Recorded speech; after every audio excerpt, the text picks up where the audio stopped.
The medieval calendar and why days were so confusing. Counting the days in a world without standard time. When you glance at a calendar today, you likely see a neat grid of weeks and months, numbers lined up from 1 to 30 or 31, with the year advancing predictably. You take for granted that January follows December, that February has 28 or 29 days, and that the week has 7. Yet in the Middle Ages, this kind of clarity did not exist. Timekeeping was fractured, inconsistent, and endlessly confusing. To live in medieval Europe was to navigate a maze of calendars, religious, agricultural, and political, that overlapped and contradicted one another. The legacy of the Roman calendar. The medieval calendar was not invented from scratch. It grew out of the Roman system. The Julian calendar, introduced by Julius Caesar in 45 BCE, had standardized the length of the year at 365 days, with a leap year every fourth year. This reform was a vast improvement over earlier Roman practices, which had often been manipulated by politicians for convenience. But while the Julian calendar provided a structure, it was far from perfect. The year was slightly too long, by about 11 minutes.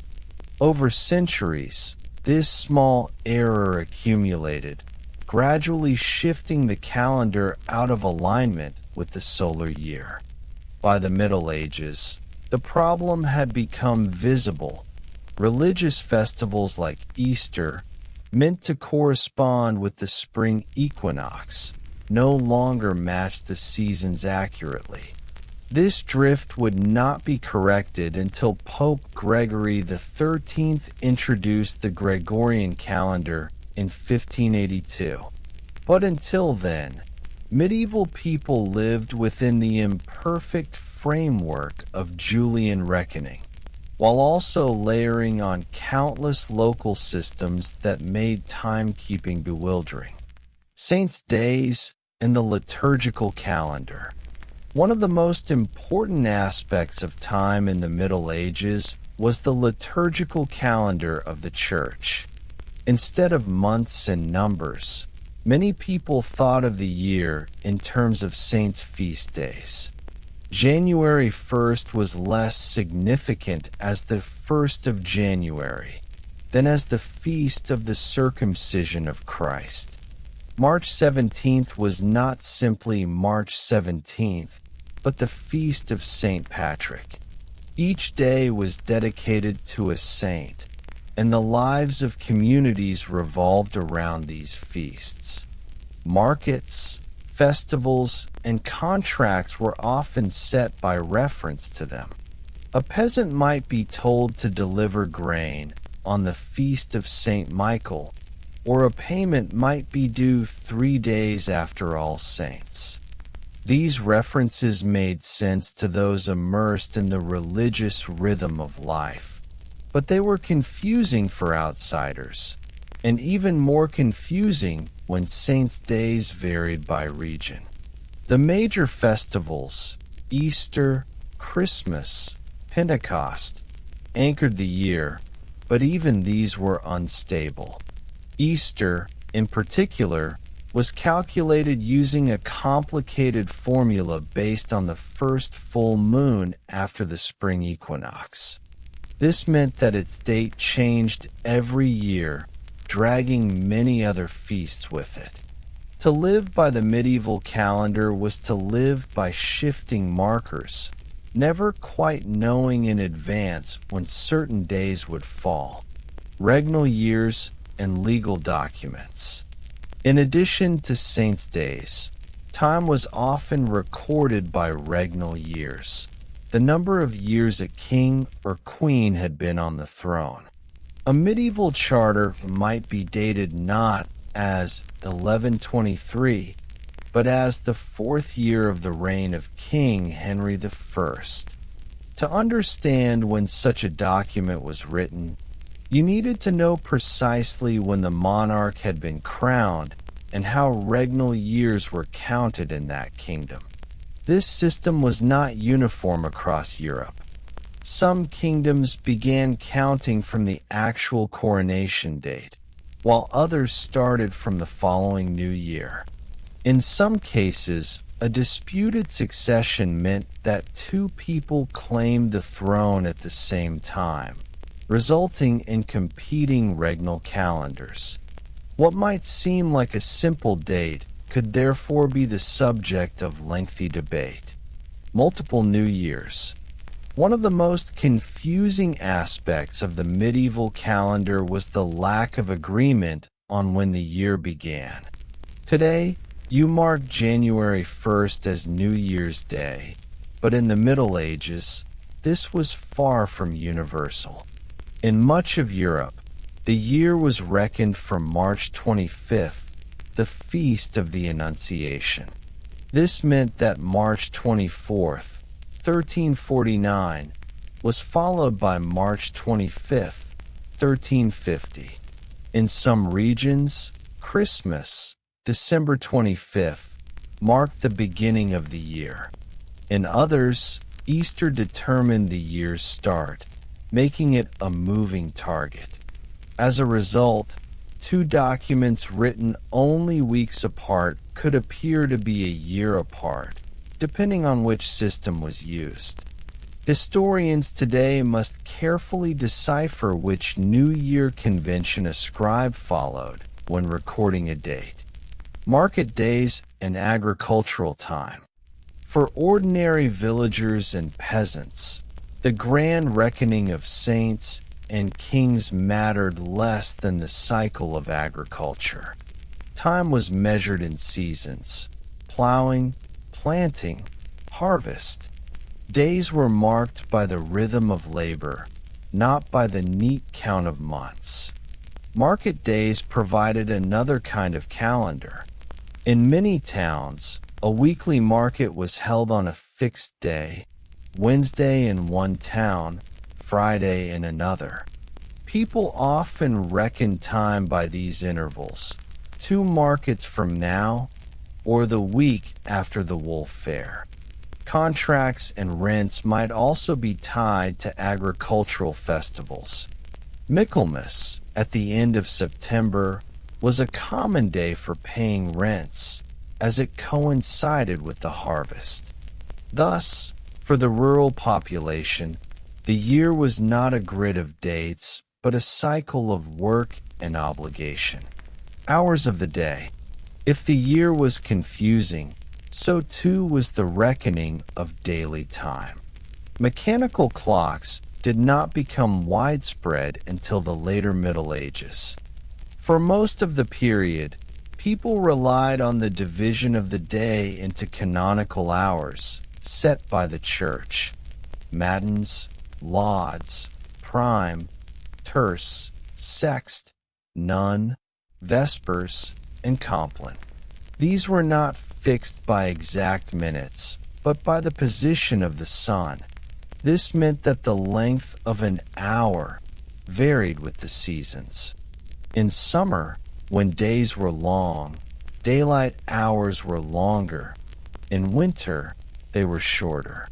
A medieval hour was not the uniform 60 minutes you know today, but a flexible measure, expanding and contracting with the light. Sundials, water clocks, and later candle clocks helped approximate time, but precision was rare. Bells rang from churches and monasteries to mark the hours, giving communities a shared rhythm. Yet to modern sensibilities, the system feels bewildering. Time was not universal but local, tied to the sounds of a particular bell tower. Calendars as manuscripts. Physical calendars themselves were not widely available. Printing did not exist until the 15th century, so calendars were handwritten, often as part of liturgical books like psalters, or books of hours. These manuscripts listed saints' feast days, phases of the moon, and sometimes agricultural notes. Owning such a calendar was a privilege of the wealthy, especially the nobility and clergy. Ordinary people relied on memory, communal tradition, and the announcements of priests. This meant that the experience of time was uneven.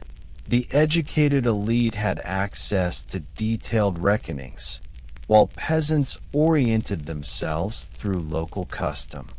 The confusion in practice. What did all this mean in daily life? It meant that dating events was a constant source of ambiguity. A peasant might remember that a marriage took place at Candlemas 2 winters ago. A merchant might record that a debt was due in the third week after Pentecost. A scribe might date a document to the 5th year of King Edward on the feast of St. John. All these references made sense in their local contexts, but they created endless confusion across regions and generations. Historians piecing together medieval documents often struggle to reconcile conflicting systems.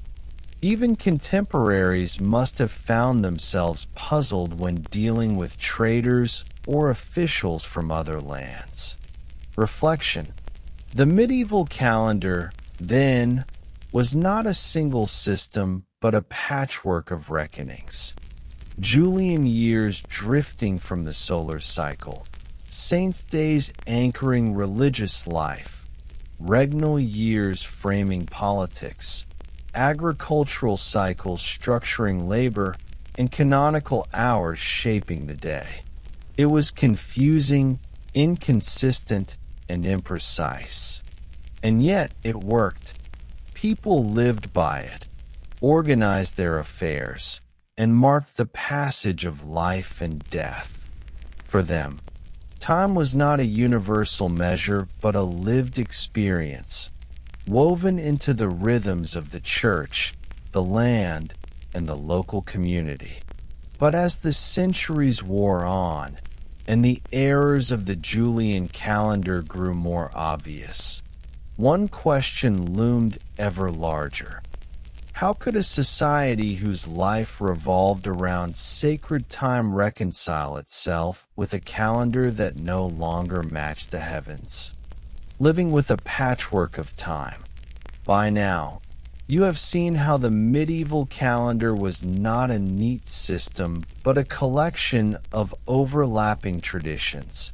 Julian reckoning, saints' feast days, regnal years, agricultural cycles, and canonical hours.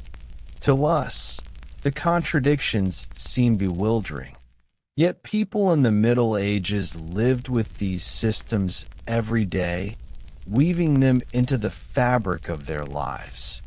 To understand the experience of medieval time, you must look more closely at how these reckonings were used in practice, how they shaped law, work, travel, and memory, legal and administrative dates. For kings, nobles, and church officials, the calendar was a matter of record. Charters, decrees, and contracts had to be dated, but there was no universal standard. Instead, scribes combined different methods. A charter might read, "Given at Westminster on the feast of St. Andrew, in the 12th year of the reign of our Lord King Edward." To decipher this today, a historian must first identify which Edward is meant, then count 12 years from his accession, then note when St. Andrew's feast fell in that year. Errors were common. Sometimes scribes miscounted regnal years. Sometimes two kings ruled simultaneously, creating rival calendars. During the period known as the Anarchy in 12th century England, Supporters of King Stephen and supporters of Empress Matilda both dated documents by their chosen monarch, leaving future readers with conflicting chronologies. Even within a single kingdom, variation abounded.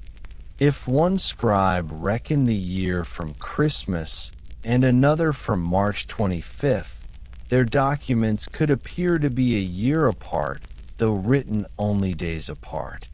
For medieval officials, this was not simply a puzzle for historians, but a practical problem in law. Disputes sometimes hinged on which calendar system was valid. Travel and trade across calendars. For merchants and travelers, the confusion multiplied. A trader moving from France to England or from England to the Low Countries encountered different reckonings of the year. A fair in one city might be advertised for the octave of Epiphany, while a market across the sea was set for the first Monday after Easter. Without shared calendars, merchants relied on memory, word of mouth, and personal networks to know when to appear. Travelers also had to reckon with local market weeks. A man from London might be accustomed to Saturday markets, while a town in Flanders held theirs on Tuesday. Missing the right day could mean lost profits.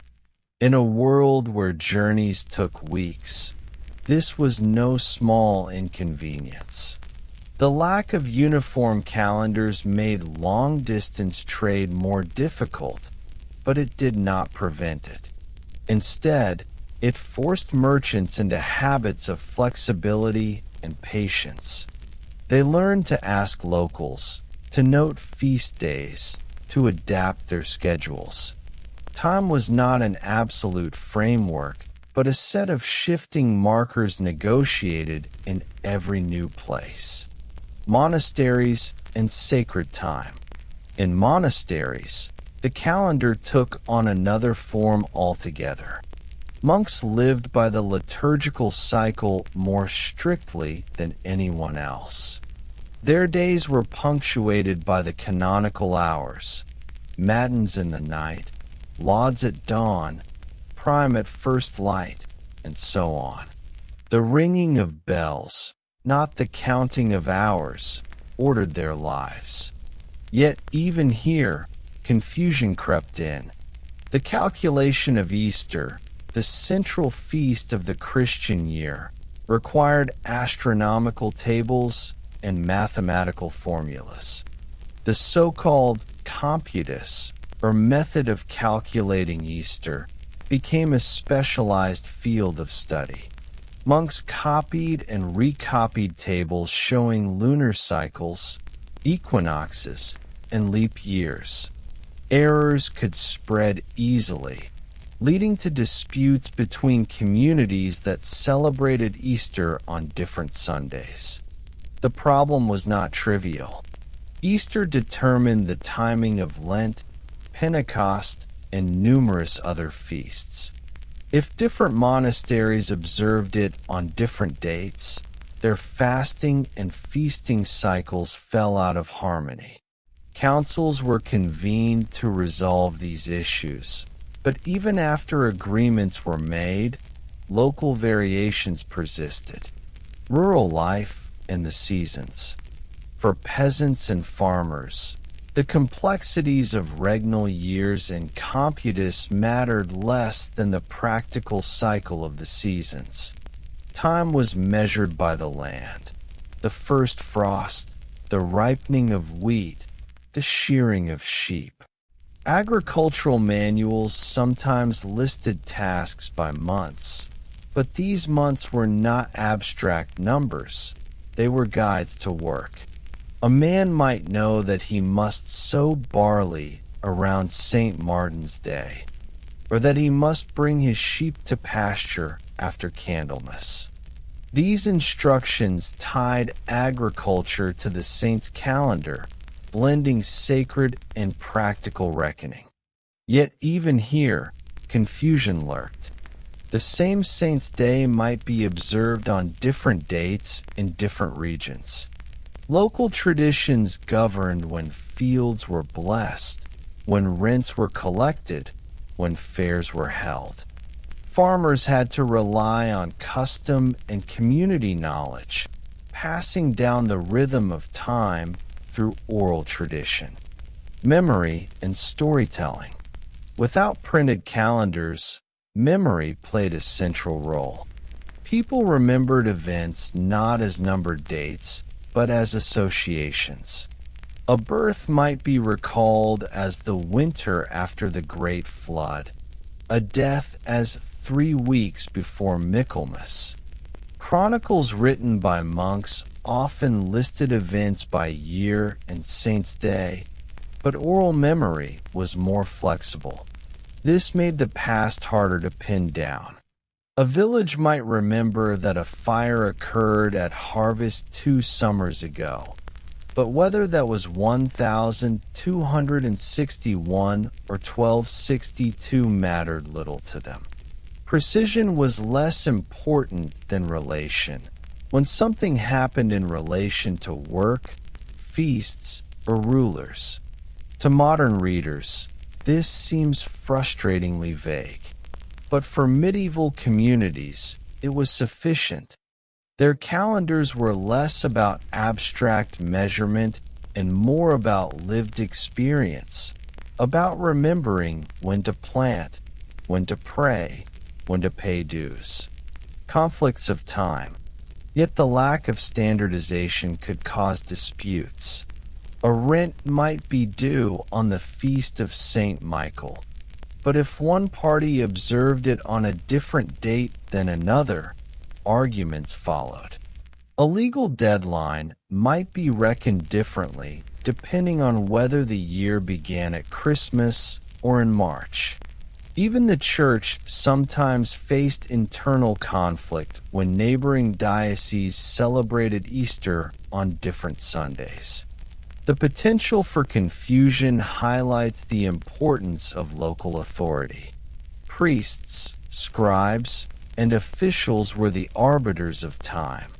Their announcements told the community when a feast began, when a debt came due, when a fast started.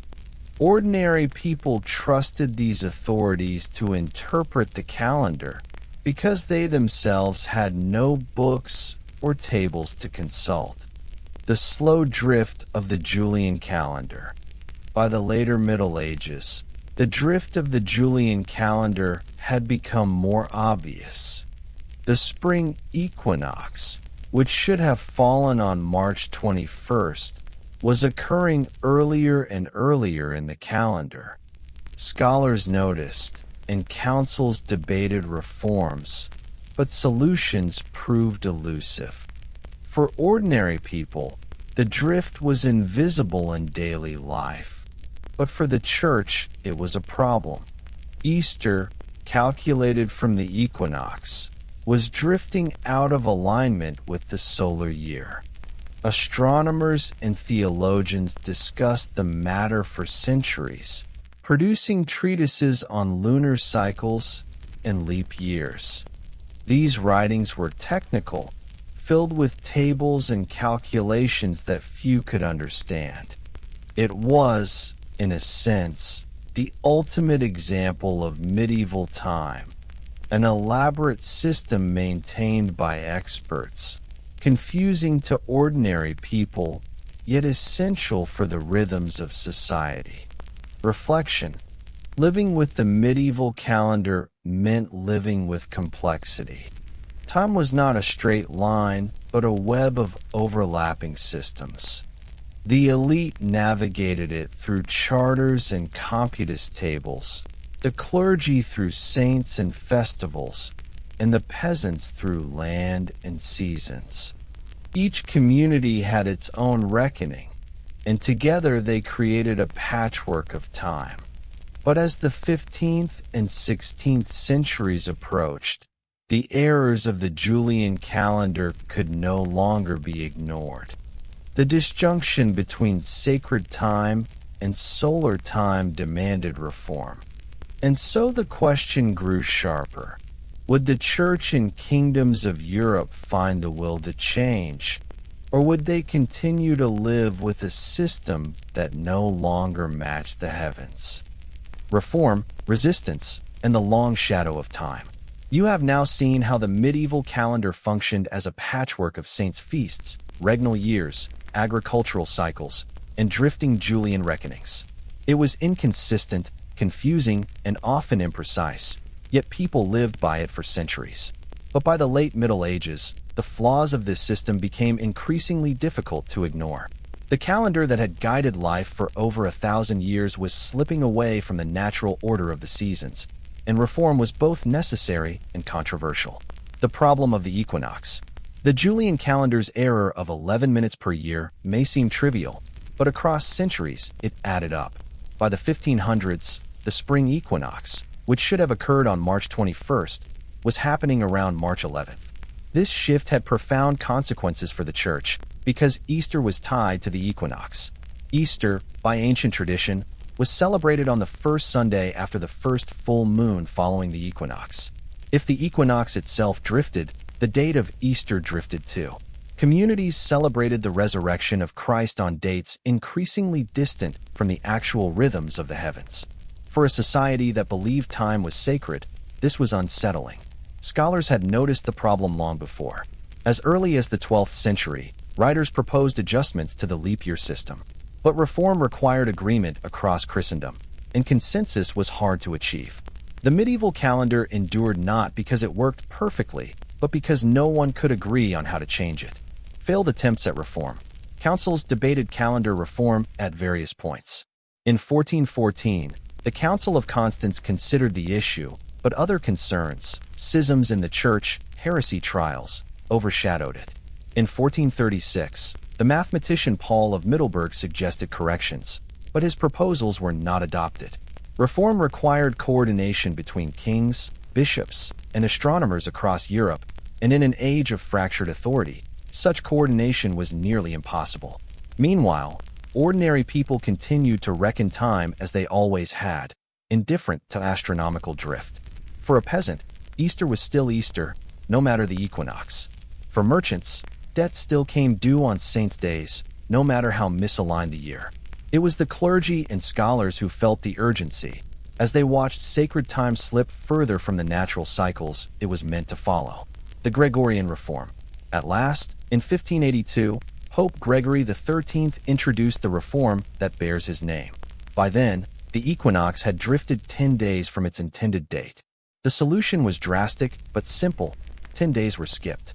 In Catholic countries, the calendar jumped from October 4th, 1582, directly to October 15th. The leap year system was also modified. Years divisible by 100 would not be leap years unless divisible by 400. This adjustment kept the calendar aligned with the solar year far more precisely. The reform was revolutionary. Suddenly, entire days vanished from the calendar. For those living at the time, it must have been disorienting. Yet it solved the problem. The equinox was restored to March 21st, and Easter could be calculated correctly again. Resistance and delay. Not everyone accepted the change at once. Protestant countries, suspicious of papal authority, refused to adopt the Gregorian calendar immediately. England and its colonies did not switch until 1752. By which point the discrepancy had grown to 11 days. Russia did not adopt it until after the 1917 revolution. For centuries, different parts of Europe used different calendars, perpetuating the confusion the reform had tried to resolve. In England, the calendar change caused particular uproar. When the days were skipped, people complained that their lives had been shortened by 11 days. Riots were rumored, though historians debate their extent. What is certain is that ordinary people struggled to adjust to a system that suddenly rewrote the flow of time. The persistence of saints and seasons. Even with the Gregorian reform, The medieval habits of timekeeping did not vanish overnight. Saints' days continued to structure life, especially in Catholic countries. Agricultural cycles remained tied to the land rather than the abstract calendar. Regnal years lingered in documents. In many rural communities, people still spoke of events in relation to feasts rather than numbers. At Michaelmas, before All Saints, or after Candlemas, remained meaningful markers well into the modern period. The Gregorian calendar provided precision, but lived experience of time remained local and communal. The invention of mechanical time. By the late Middle Ages, another transformation was underway, the rise of mechanical clocks. Towns began to install large public clocks on church towers, striking the hours for all to hear. Time was no longer only marked by bells for prayer, but by mechanical divisions of equal length. This shift was gradual but profound. It introduced the idea that an hour was a fixed 60 minutes, not a variable measure tied to daylight. Over time, the mechanical clock undermined the flexible rhythms of the medieval day. Work, trade, and worship began to synchronize more precisely, laying the groundwork for modern concepts of punctuality and scheduling. The calendar's long shadow. Looking back, the medieval calendar seems hopelessly confusing. Multiple new years, shifting Easter dates, regnal years, saints' feasts, agricultural reckonings, and drifting equinoxes, all layered upon one another. Yet for those who lived by it, the system worked well enough. Time was not an abstract uniform measure, but a lived reality shaped by religion, community, and land.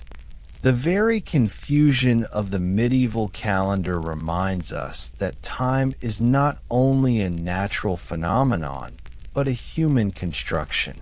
How we count days, months, and years is shaped by culture, politics, and belief. The Gregorian reform gave us the uniform calendar we know today, but it built upon centuries of improvisation and negotiation. Reflection. As you think of the medieval calendar, with its saints, regnal years, and drifting seasons, you may wonder, was its confusion a flaw, or was it simply another way of living in time? For those who lived then, it was not confusion but tradition, a tapestry of reckonings that gave meaning to their days. Perhaps the real question is not how they endured such a confusing system, but whether our modern precision has cost us something. The sense that time is not only measured by numbers, but lived in cycles of land, faith, and community.